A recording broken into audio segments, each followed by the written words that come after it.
Однажды днем Пэтти Конлон возвращается домой после церкви, ожидая тишины. Но вместо этого он обнаруживает Томми, сына, который исчез много лет назад, внезапно стоящим у его двери. Шок силен. Томми предлагает выпить, перекинув мостик.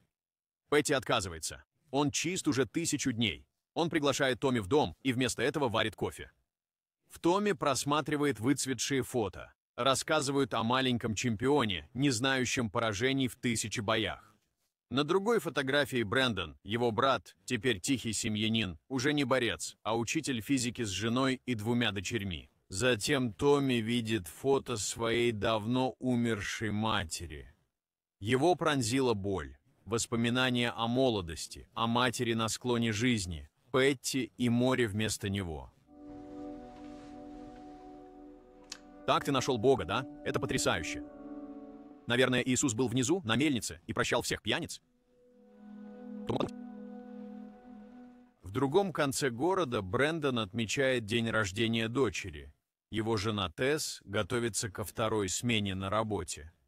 Семье приходится нелегко, и груз выживания тяжело ложится на плечи обоих. Недолго думая, Томми посещает соседний зал, узнав о турнире по ММА «Спарта» с высокими ставками, организованном миллиардером Джей Джей Рейли. Приз – большая сумма. Томми быстро начал заниматься в спортзале и увидел, как Пит Граймс безжалостно побеждает всех соперников.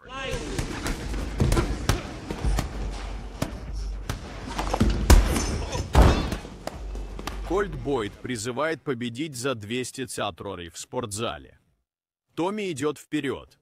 Кольт смеется, видя новичка, но он не сдастся. Он готов принять удары, чтобы доказать свою ценность. С неохотой Кольт разрешает ему это. То, что происходит дальше, шокирует всех. Томми быстро победил бешеного пса, показав свои навыки. Держись, Джей.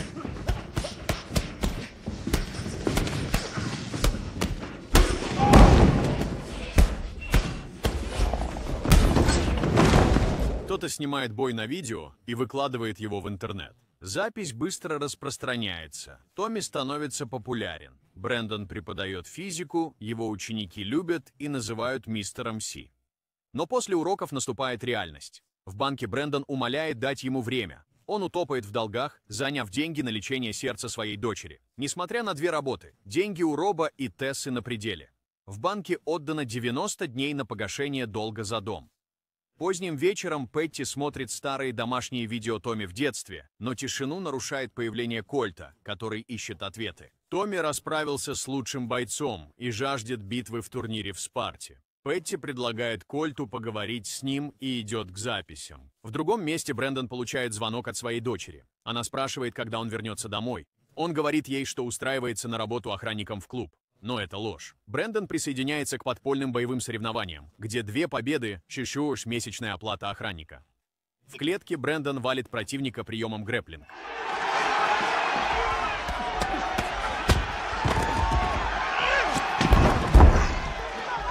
Толпа ревет. Он уходит весь в синяках, но с победой. Когда он возвращается домой, Тесс ошеломлена его избитым лицом. Она считала, что работа в клубе была безобидной. Брэндон отдает ей деньги и признается в правде. Он вернулся в мир драк. Затем выясняется, Брэндон когда-то дрался в UFC. На следующее утро Томми находит Пэтти в закусочной. Он просит ее стать его тренером в Спарте. Пэтти соглашается. Правильное питание без таблеток. Томми отказывается спорить, выкидывает все таблетки и начинает серьезные тренировки. Пути разделяются. Раздельные, молчаливые, навстречу, и ни один не избежал. Одним двигало чувство вины, другим – отчаяние. Оба борются за нечто большее, чем победа. Итак, добро пожаловать на войну. С другой стороны, Брэндон преподавал в классе, а один из студентов вскользь упомянул, что его брат видел, как Брэндон дрался в клубе. Синяки на лице Брэндона говорят сами за себя.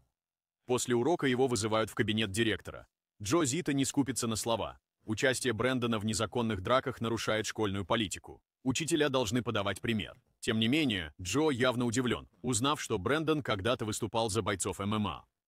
Вечером Брэндон рассказывает Тесс все.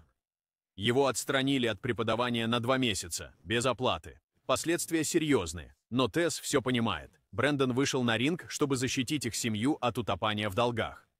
Ему досталось, но все это было ради них. Брэндон излагает свой план. С завтрашнего дня он возвращается в боксерский зал. Каждое утро он будет одеваться как на работу, чтобы дети не задавали вопросов. Рутина останется прежней, но то, за что он борется, станет намного тяжелее.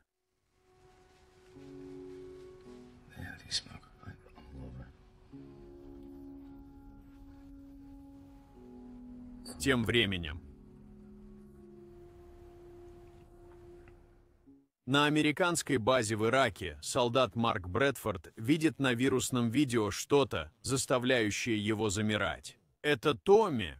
Он быстро разбирается с бешеным псом. Марк бежит за старой видеокамерой. Внутри танка команда оказалась в ловушке, но морской пехотинец выручил их, выведя в безопасное место. Этот морпех, Томми, человек, о котором сейчас пишут в газетах, как о бойце, когда-то спасавшем жизни на поле боя.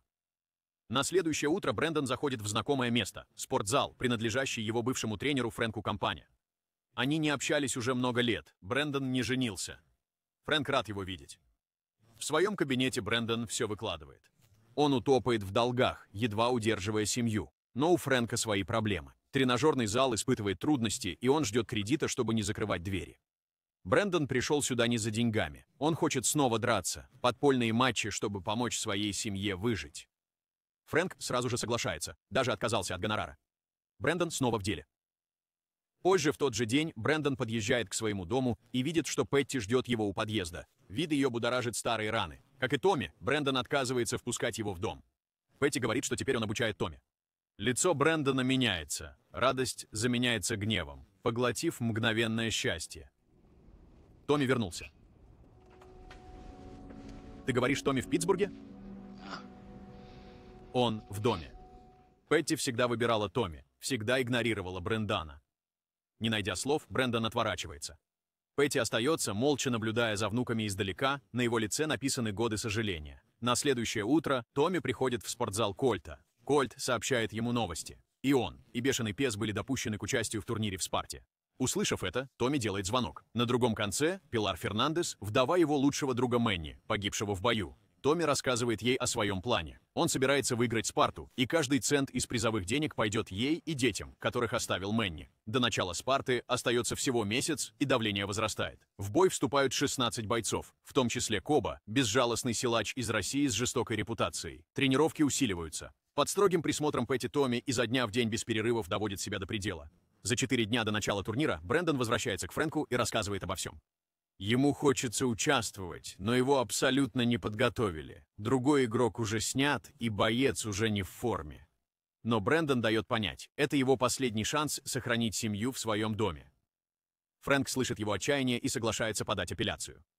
На следующий день Тесс отвечает на звонок Фрэнка. Апелляция Брэндона одобрена. Он официально переходит в Спарту, заняв место Марка. Брэндон в восторге, но Тесс напугана. Она знает, что может сделать с человеком ринг. Встречаться с Кобой рискованно. Она говорит Брэндону, что не может смотреть на его бой. Вскоре после этого Брэндон и Фрэнк посещают официальную пресс-конференцию Спарты. На ней присутствуют все 16 бойцов. Брэндон встречает Томми в зале, где его брат участвует в соревнованиях. Его сердце бьется сильнее.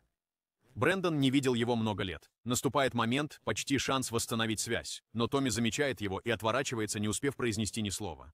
Молчание между ними говорит обо всем. Тем же вечером в спортивных сетях появляется сенсационный репортаж, и Петти прикована к экрану. Солдат по имени Марк делится воспоминаниями из Ирака. Один из бойцов Спарты, Томми, однажды совершил дерзкое спасение, открыв люк застрявшего танка и спас все подразделения. Марк так и не смог поблагодарить его. Томми исчез после выполнения задания. Вода поступала отовсюду. Мы все тонули.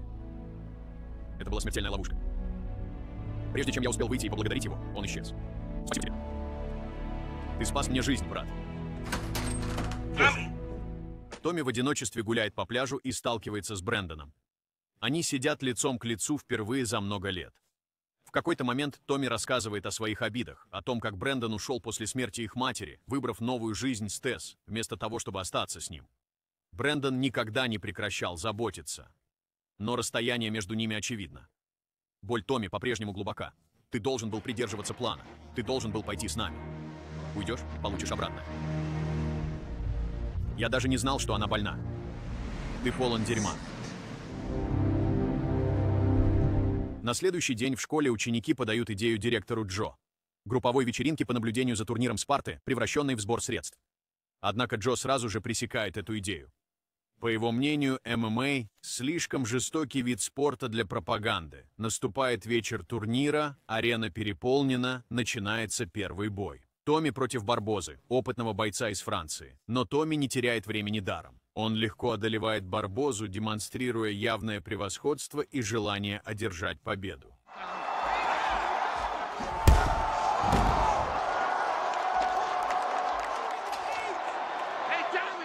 Тем временем в раздевалке Брэндон сидел в тишине, и нервы у него сдавали по мере того, как время шло. Его руки дрожали, давление было сокрушительным. Почувствовав это, Фрэнк вмешался. Он тихо попросил организаторов включить классическую музыку Бетховена, когда Брэндон выйдет на ринг. Под звуки музыки вернулась сосредоточенность. Его сердцебиение замедлилось, он был готов. Его соперник — Миднайт Орландо, угрожающий боец С мощным ударом. Но Орландо не знал, что Брэндон умеет держать удар и не сдаваться. Теск складывала белье, не сводя глаз с телефона, ждущая хоть какой-то весточки. Она не могла избавиться от беспокойства. Вскоре прозвенел звонок. Началась драка. Джо внимательно следил за происходящим из окна. Брэндон был подавлен в начале, Орландо сразил его и зажал в захвате. Казалось, это конец. Но Брэндон отказался сдаваться. Он держался, превозмогая боль, пока не закончился раунд. Второй раунд. Брэндон приспособился. Он принимал удары, держался на ногах и ждал своего момента. И вот он настал. Он повалил Орландо на землю и зафиксировал его в армбаре.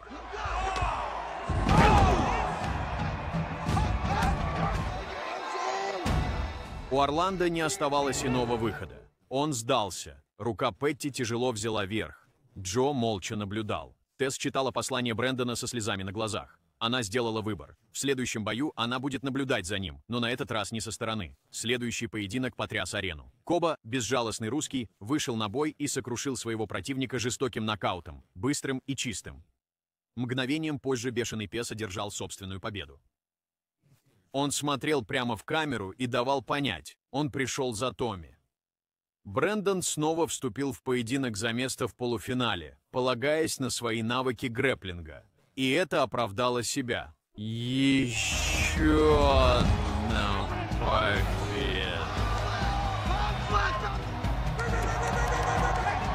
У Тесс дома каждая секунда наблюдала за Томми, чьи действия были быстрыми и целеустремленными.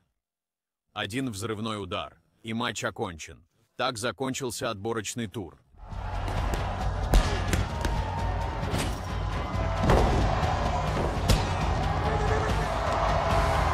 Остались только сильнейшие.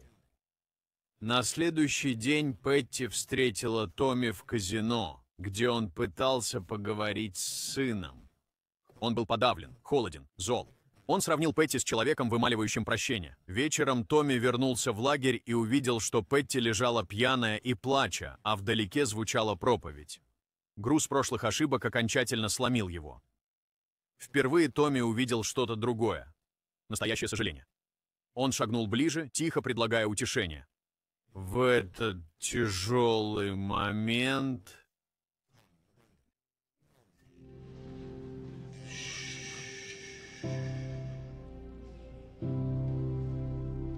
Наступили полуфинальные бои. Первым в клетку вышел Томми против бешеного пса, который явно жаждал реванша, но так и не получил его. Как только прозвенел гонг, Томми атаковал со скоростью и мощью, ошеломив бешеного пса и заставив его сдаться за считанные секунды. Это было быстро и жестоко.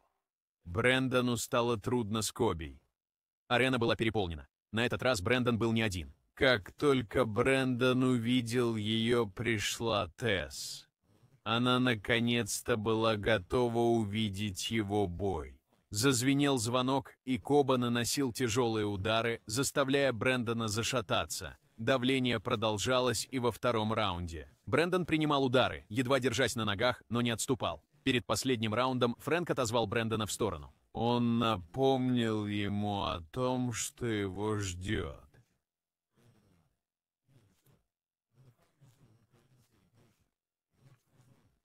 И он нашел его. Он зажал Кобу в удушающий захват и не отпускал. Сразу после стука Коба масса взорвалась. За это ответственный Брэндон выходит в финал. Перед поединком арена была потрясена открытием. Поступило сообщение, что Томми пропал из морской пехоты после того, как стал свидетелем гибели своего друга Мэнни в Ираке.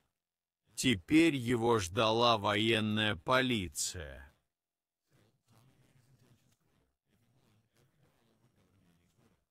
Никто не ожидал.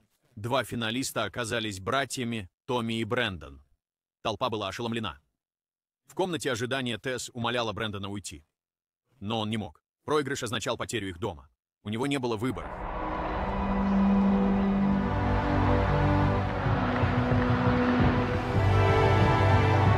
Прозвенел звонок. Раунд 1. Томми ринулся вперед, обрушив на него шквал ударов. Брендану не хватало времени лишь выживать.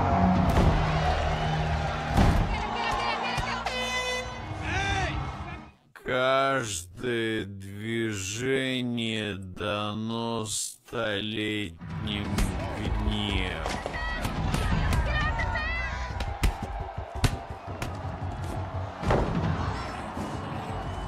К третьему раунду Брэндон наконец нашел выход. Он поймал руку Томми и заблокировал ее в армбаре. Томми не сдался, он держался. У Брэндона не было выбора. В конце раунда он вывихнул плечо. Томми закричал от боли. Но когда рефери спросил, может ли он продолжать, Томми отказался. Не имея другого выхода, Брэндон нанес удар.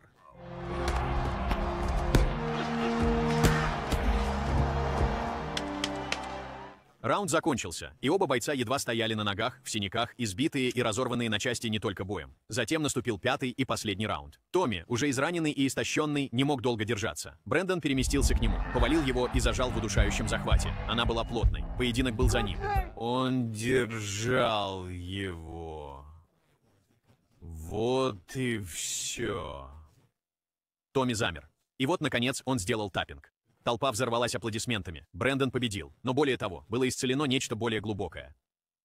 Пэдди, сидя на трибуне, сквозь слезы наблюдал за тем, как его сыновья вновь обретают утраченную связь, испытывая облегчение, гордость и покой. Через мгновение Брэндон поднял Томми.